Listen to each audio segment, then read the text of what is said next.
খেলোয়াড়ি জীবন শেষে ধারাভাষ্যকার হিসেবে আত্মপ্রকাশের ইচ্ছা জানিয়ে রেখেছেন তামিম ইকবাল। আন্তর্জাতিক ক্রিকেট থেকে এখন অবসর ঘোষণা না দিলেও ধারাভাষ্যকার হিসেবে বেশ আগেই হাতেখড়ি হয়েছে টাইগার ওপেনারের।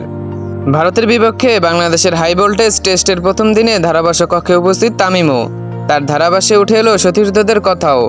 বিশেষভাবে প্রশংসা করেছেন একসময়ের বন্ধু সাকিব আল হাসানেরও। বৃহস্পতিবার শুরু হওয়া চেন্নাই টেস্টের প্রথম দিনে ধারাভাষ্যকার হিসেবে কমেন্ট্রি বক্সে দেখা গেছে টাইগার ওপেনার তামিম ইকবালকে। ভারতের ইনিংসে সপ্তম ওভারের সময় তাকে পরিচয় করিয়ে দেন ভারতের সাবেক কোচ রবি শাস্ত্রী। ধারাভাষ্যকার হিসেবে তামিমের অভিষেক বিপিএলে, এরপর আন্তর্জাতিক ক্রিকেটেও তাকে ধারাভাষ্য দিতে দেখা গেছে। তবে অতীতে অতিথি হিসেবে ধারাভাষ্য দিলেও এবার পুরো সিরিজেই তাকে এই ভূমিকায় দেখা যাবে। এই সিরিজে আতাহার আলী খান, হার্ষা ভোগলেদের সঙ্গে আছেন তামিমও। এদিন কমেন্ট্রি বক্সে বসে একসময়ের বন্ধু সাকিব আল হাসানকে নিয়েও বিশ্লেষণ করেন তামিম।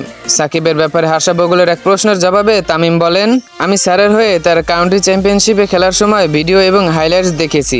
আমার মনে হয় সে তার বলের গতি কিছুটা বাড়িয়েছে, যেটাকে আমি ইতিবাচক পরিবর্তন হিসেবে দেখছি। দীর্ঘদিন থেকে ব্যাটে রান নেই সাকিবের।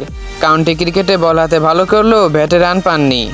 এ বিষয়ে তামিম বলেন, মনে হয় সে ব্যাট হাতে ফর্মে নেই, কিন্তু সে পাকিস্তানের বিপক্ষে টেস্ট সিরিজে অসাধারণ ছিল। পাকিস্তান সিরিজে অলরাউন্ড নৈপুণ্যে সিরিজ সেরা হয়েছেন মেহেদী হাসান মিরাজ। তাকেই সাকিবের উত্তরসূরি হিসেবে দেখা হচ্ছে। সেই প্রসঙ্গ টেনে এনে হার্ষা তামিমের মতামত জানতে চান। তার জবাবে তামিম বলেন, মিরাজ এখন ব্যাট হাতে নিয়মিত রান পাচ্ছেন।